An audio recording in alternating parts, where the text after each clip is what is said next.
J'ai présenté mon premier film, mon premier long métrage au Festival de Cannes en 2008. Et on m'avait loué un appartement où il y avait une bibliothèque exceptionnelle, constituée seulement de livres interdits, censurés. C'est là que j'ai passé une semaine à lire pendant le festival. Et j'ai découvert La sorcière de Jules Michelet. Jules Michelet étant un des plus grands historiens français, ce livre avait pourtant été interdit pendant 50 ans à peu près. C'est un livre où il imagine la figure de la sorcière, de la femme accusée de sorcellerie, comme une figure romantique de la résistance contre le pouvoir clérical, patriarcal, monarchique. C'est un livre qui m'a bouleversé, qui m'a fait sentir vraiment la nécessité de ce projet. Ensuite, à partir de ce livre, j'ai déployé tout un tas de sources. J'ai fait d'autres recherches. J'ai découvert le livre de Pierre Delancre, un juge laïque envoyé par Henri IV au Pays Basque. C'était un beau-frère de Montaigne qui débarque au Pays Basque pour enquêter sur des affaires de sorcellerie. En fait, il va trouver une région où il n'y a que des femmes, où les hommes partent en mer la moitié de l'année, une société où les femmes ont une place plus importante dans la société, une région où on parle une langue qui ne ressemble à aucune autre. Tous ces indices vont nous faire penser qu'il y a un grand complot satanique.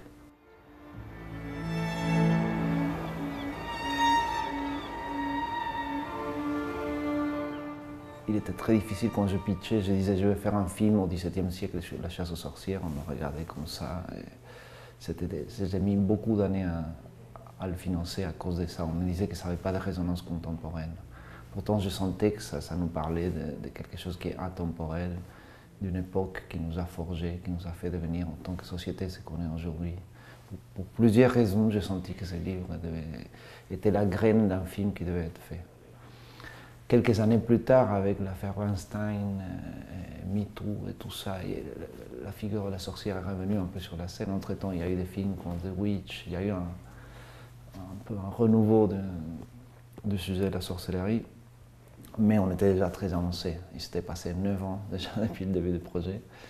Et entre-temps, je m'étais penché plutôt vers l'Espagne. Par manque de soutien en France, je suis allé chercher du soutien du côté du Pays Basque espagnol. Et le film, finalement, est devenu majoritairement espagnol. Et c'est le paradoxe qu'on a tourné en espagnol une partie de l'histoire de France.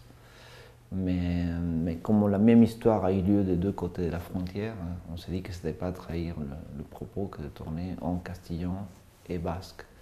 Dans tous les cas, 60% du film devait être en langue basque. Le castillan, c'était facile, je le parle, alors c'était juste, on l'a traduit. Et le basque, c'est beaucoup plus complexe. Je ne parle pas le basque, c'est une langue qui n'a aucune racine commune avec aucune langue latine, aucune langue connue d'ailleurs. Et en plus, il existe 7 langues basques différentes. Et mes 6 protagonistes parlaient 5 langues différentes. Alors c'était un long travail pour pas avoir des anachronismes, pour pas avoir... Pour trouver une langue commune entre des filles qui viennent de régions très différentes. C'est un travail très profond en amont avec des mois de répétition, de retraduction, d'adaptation. Bueno, oin hartu eskubikoa. Zuretak eraman altzaitu ternuara. Zin du. Azaldua berak agintzen. Dakizu emakumeak ezin direla itxasoratu? Ez ba, itxasoratza daukagun eska. Zuk ez dakizu zertxo ere ez. Zu itxasoratu altzara. Ez, ni ez, baina Maria bai. Itxasoratu egin zara? Ez. Ni ez. Maria gure ezpa ez, beste Maria. Maria Iloria? Nere laguna da, kontatzeko eskatuko diot. Maria itxastoria. Alaxe deitzen zioten, beti biltzen zelako korrika itxasartzen. Korrika eta yuka. Nola egiten zuen olaia? Ternuara joan nahi dut! Ala, nola moldatzen zara egunero inbeste txorakeria esateko? Mais c'était un engagement de tourner en langue basque, parce qu'on parle justement, le film traite l'histoire de ce rouleau compresseur qui a effacé la diversité culturelle de l'Europe. Il faut penser, quand j'ai pensé le projet en 2008, c'était quand Sarkozy voulait inscrire dans la Constitution européenne les racines chrétiennes de l'Europe. Je me disais, mais Astérix, il n'est pas chrétien. Il y avait une diversité, il y avait des langues, il y avait des religions, il y avait des cultures différentes qui ont disparu, comme les Cathares. Les Basques, c'est une des rares cultures qui ont résisté. Alors tourner en langue basque, même si ce n'était pas commercial, si c'était complexe, c'était un acte de résistance aussi. No me explico por qué en este país de los vascos hay más brujería que en cualquier otro lugar del mundo. La gente de aquí es inconstante como el mar. El mar, ese camino sin camino donde se pierden los hombres. Je voulais repolitiser la chasse aux sorcières. On a utilisé la métaphore de la chasse aux sorcières pour parler par exemple du macartisme aux États-Unis et la persécution politique, mais à mon avis, on n'avait jamais traité la chasse aux sorcières comme une chasse politique, alors qu'elle l'était, alors que le pape, qui était un peu le gouverneur de l'Europe à l'époque, publiait une bulle papale qui donnait les grandes directives. Ensuite, on rédigeait des manuels d'inquisition. Et il y avait une persécution idéologique. On faisait disparaître des gens qui pensaient différemment, qui avaient une idée sur l'origine du monde, ou qui avaient des pratiques qui n'étaient pas tout à fait dans le dogme, que ce soit même faire une fête dans la forêt, ou faire des choses qui étaient considérées hors du dogme catholique. Alors je voulais repolitiser le sujet tout en faisant un film qui ne soit pas un pamphlet, mais il y a eu cette chasse politique a été fondatrice de notre société contemporaine. C'est le moment où en France on commence à avoir les premiers juges laïcs, et ça nous permet de voir comment les juges laïcs reprennent les idées obscurantistes de l'Inquisition. Il y a une continuité. Ça nous permet de voir comment on a construit une société apparemment homogène, alors qu'elle n'était pas à l'origine. C'est tout ça qui m'intéressait, voir comment le pouvoir s'est exercé d'une manière systématique. Habrá que redactar la sentencia. Como usted diga. 2 días para buscar las pruebas. Al día siguiente anuncio el veredicto y al otro ejecución. Y que preparen el carruaje para esa misma tarde. Buscas vascas. Contrairement à l'impression que nous donnent en général les fictions sur la chasse aux sorcières comme quelque chose d'un peu anecdotique lié à des superstitions des gens qui auraient déclenché la chasse aux sorcières. C'est le contraire, en fait, on a poussé les gens à se dénoncer les uns les autres, un peu comme dans certains régimes en Europe de l'Est, à l'époque soviétique. C'est une vraie persécution idéologique. Una de tus compañeras, Olaya Isasi, ya ha confesado. ¿Quieres leerlo? Segundo párrafo. ¿No? Bueno, pues te lo leo yo. Ana nos embrujó, obligándonos a invocar a Belcebú, Satanás, Astarot, Abadón, Melial. Sonrisa perversa. Anotado, su señoría.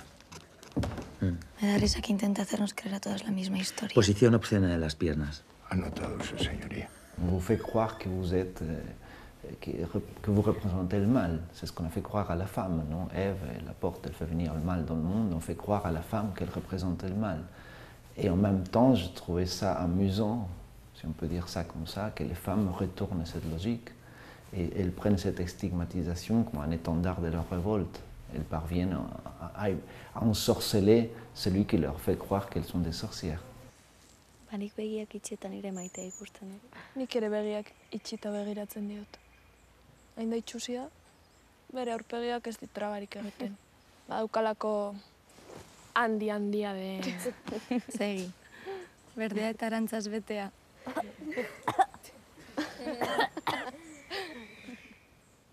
Los tragábamos, los escupíamos y los tragábamos de nuevo. ¿Os tragabais los demonios por la boca? Por el culo. Le plus diabolique, c'est le juge. Et cette inversion de rôle a quelque chose de tragicomique. Dans le film, il y a beaucoup d'éléments comiques, parce que c'est vraiment une espèce de farce. C'est un jeu assez loufoque à un moment donné. Elle prend au jeu et commence à le rendre dingue. Sí. Era justo así, pero era mucho más, era muchísimo más, era como... Ay, era así.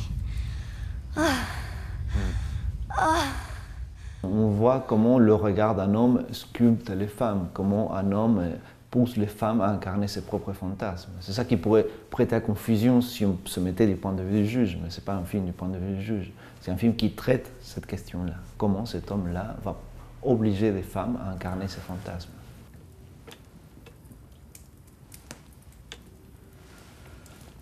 ¿Se encuentra usted bien, su señoría? Sí, claro.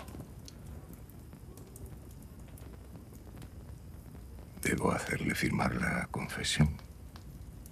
Se ha hecho de noche.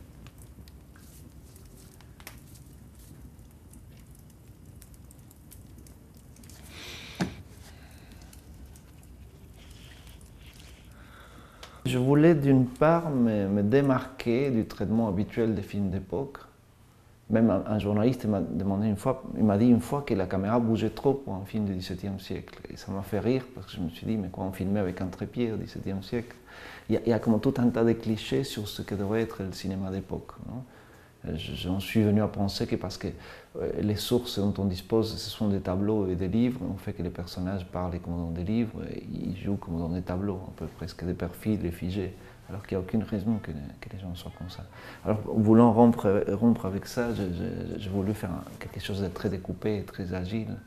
Et aussi un peu en révolte contre moi-même, contre le cinéma d'auteur, qui à un moment donné commence à se ressembler à lui-même, alors que la définition du cinéma d'auteur devrait être justement que chaque auteur a une patte différente, et à un moment donné j'ai l'impression qu'on reproduit des formules, l'idée de la fixité, des plans séquences, et tout ça commence à devenir des lieux communs des cinémas d'auteur. J'étais en rupture avec tout ça, je voulais faire quelque chose de vivant, voire de déstructuré.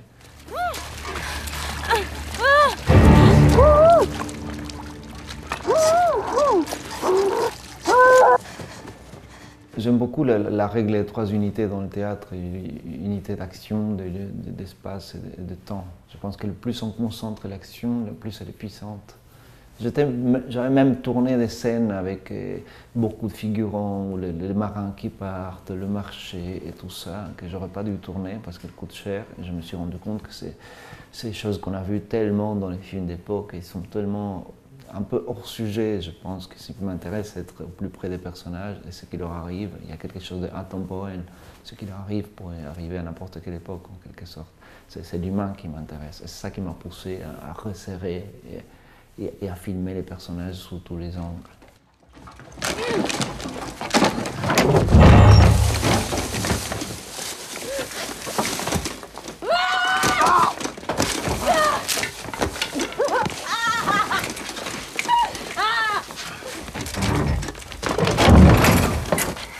Arnazen aldu. Olaia, Armi armasaria, Askar. Askar! zer esan duzu olai? Zer? J'utilise beaucoup de téléobjectifs, ce qui est assez rare. On n'utilise quasiment jamais de téléobjectifs en intérieur. Souvent, on était très loin avec la caméra pour des gros plans très serrés. Et j'utilise quelquefois le grand angle en extérieur, mais justement, le contraste est tellement fort par rapport aux intérieurs en téléobjectif qu'on retient beaucoup ces plans en grand angle, alors qu'il y en a très peu, des plans larges en grand angle. Mais c'est la construction de ces contrastes. C'est rester enfermé un maximum pour avoir quelques instants où on ouvre et créer ces contrastes entre la liberté et l'enfermement. Parce que c'est ce que le film raconte, la guerre entre les lumières et l'obscurantisme, entre la liberté et l'enfermement. J'ai eu énormément de versions du scénario. Ce projet, j'avais déjà une version déposée au CNC à l'avance sur Recette en 2008 et j'ai tourné le film en 2019. Alors je suis passé par toutes sortes d'étapes. J'ai même une version qui s'est passée chez les Qatars. J'ai essayé tout. Mais il y a quelque chose qui est resté du début à la fin. C'est le voyage entre deux fêtes. Entre une fête d'adolescentes autour du feu, qui pourrait être aujourd'hui au pied d'un immeuble, une fête banale entre amis, et un rite satanique. Comment on transforme, comment on diabolise une culture, comment on diabolise une jeunesse, comment on diabolise les femmes, comment on diabolise la joie. Alors le voyage entre ces deux fêtes, ça a toujours été le film, dans toutes les versions. Alors le film, c'est vraiment un voyage musical aussi. Non? Comment une chanson un peu drôle entre amis devient une invocation satanique. Comment une petite danse, où on danse à peine, on s'amuse, on bouge, devient vraiment une chorégraphie satanique, une invocation. Alors le film a toujours été conçu comme un voyage comme ça. Alors c'est ça, l'expression, l'aspect esthétique et expressif est très lié au contenu de ce qu'on est en train de raconter.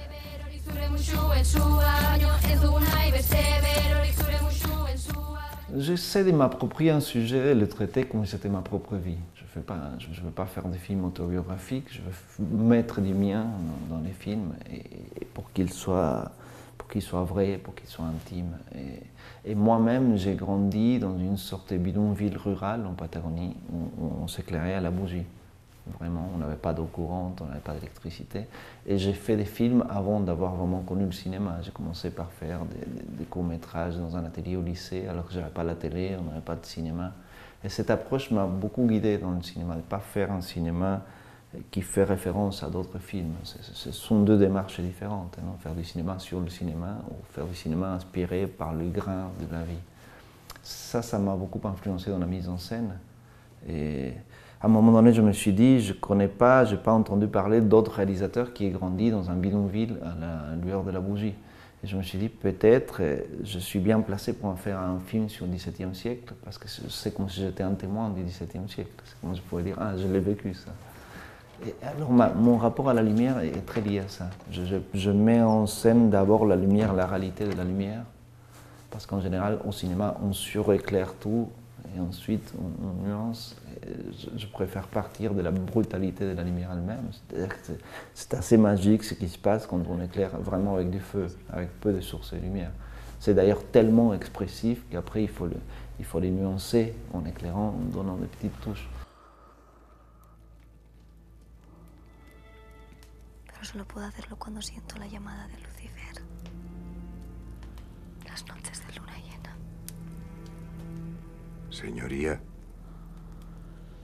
Alors je pars de cette démarche-là. Après, sans doute, il y a des grands peintres qui m'ont aidé à saisir la beauté de ces choses qui ont fait partie de ma vie. Non? Des choses type Rembrandt, ou Goya, ou Velázquez, ou de la Tour.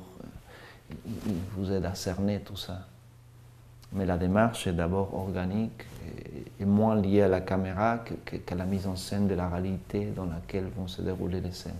Après, j'invente comme un terrain de jeu. Après, il y a quelque chose d'un peu intuitif par rapport à créer une image expressive, de vouloir créer des contre-jours. Ça fait que j'ai créé des règles de jeu entre la caméra et les personnages qui font que même quand on improvise, on est toujours dans le même axe par rapport à la lumière.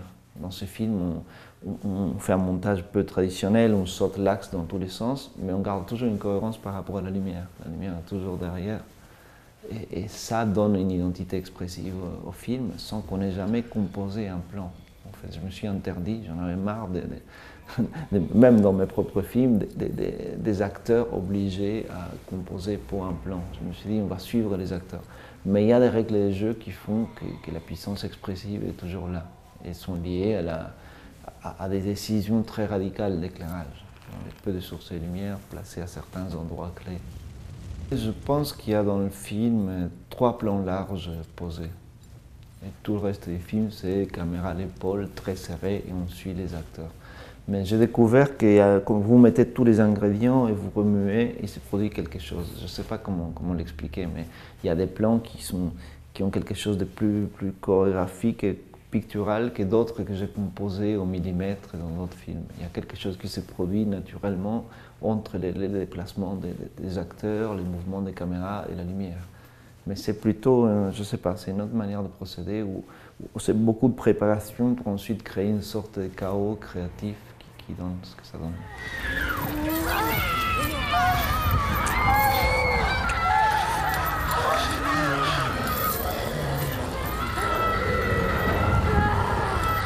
La répression de la liberté sexuelle est au cœur de la chasse aux sorcières. Et ça, c'était depuis les premières versions, 9 ans avant l'affaire Weinstein. C'est intrinsèque. Et ça, on ne l'a pas tellement traité. La question de la libido, on attribue à la femme une libido insatiable, capable de renverser le monde. On a peur de la libido de la femme. Et c'est ça qu'on chasse. Pour garder l'ordre patriarcal, monarchique, il faut réprimer la sexualité et surtout la sexualité de la femme.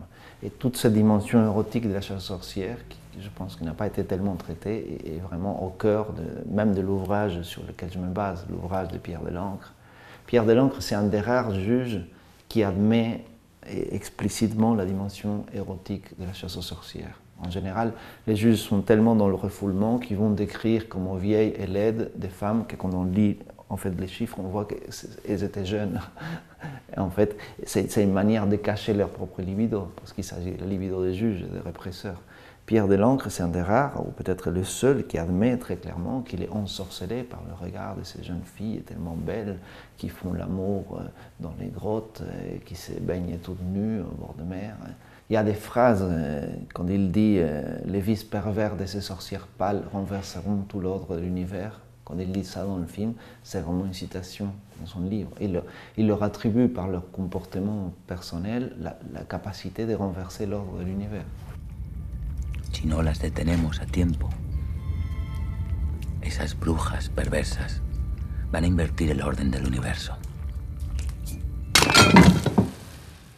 Il fallait que les actrices soient bilingues, parfaitement bilingues, basque, espagnol.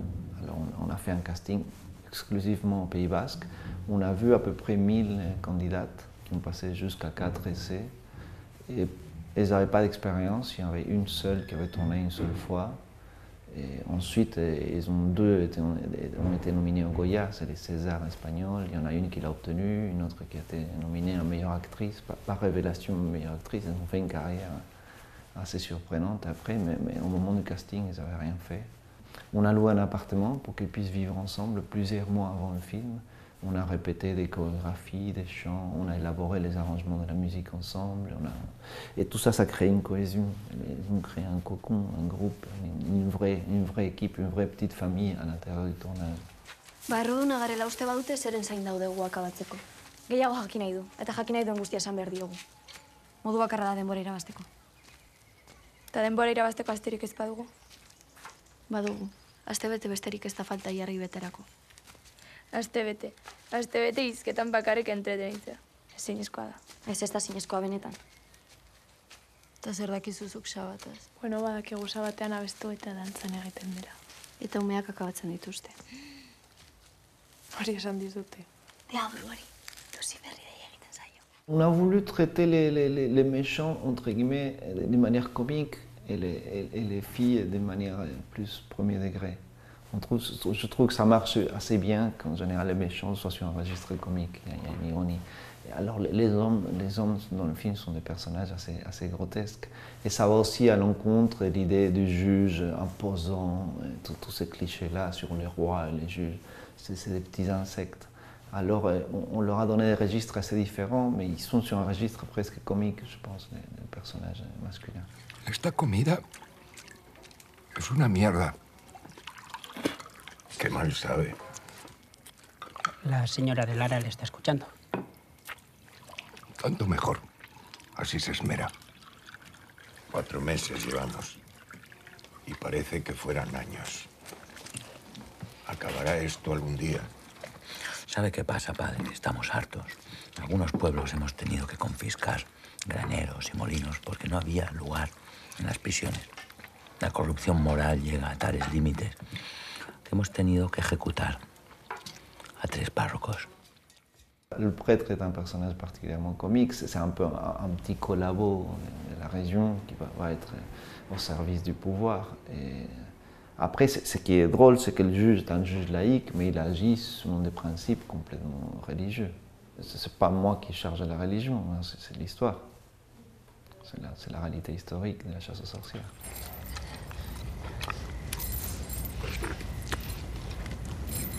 Son como bestias.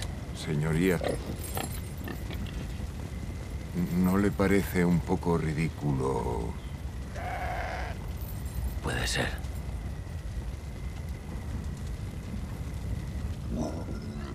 Ce que je montre dans le film est moins ridicule que la réalité, parce qu'à un moment donné, ça aurait été trop invraisemblable.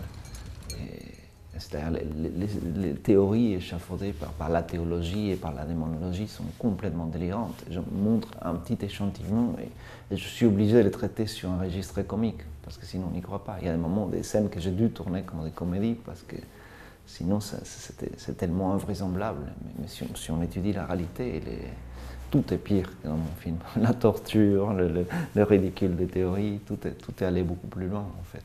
C'était presque irreprésentable en fait. Siempre es igual, padre. Al maligno le encanta esconder la marca. Si no es bajo los pelos, es en las partes vergonzosas. Incluso dentro de la nariz o aquí, por ejemplo.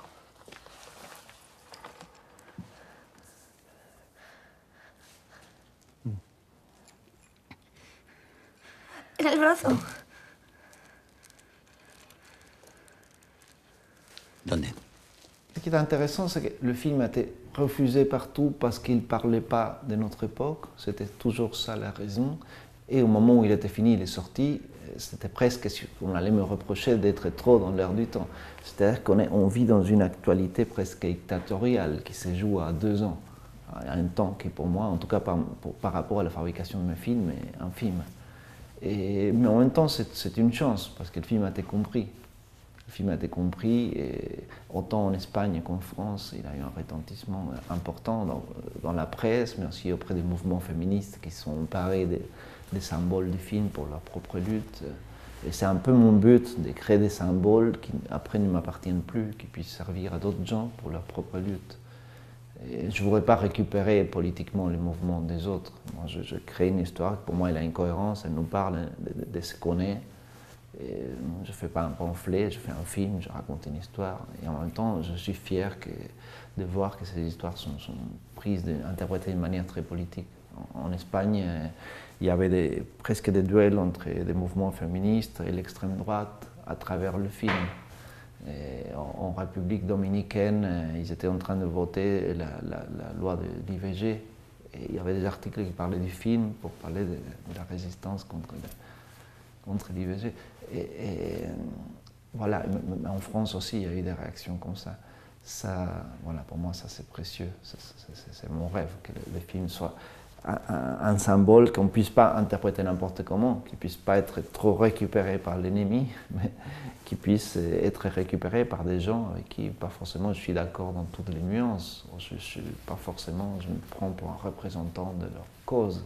Je suis révolté contre plein d'injustices dans le monde. Mes films ont toujours traité la place de la femme parce que c'est une des choses qui m'ont toujours révolté, le rapport homme-femme, comme le rapport riche-pauvre, la violence sociale m'a toujours révolté. C'est un des moteurs qui me pousse à faire du cinéma.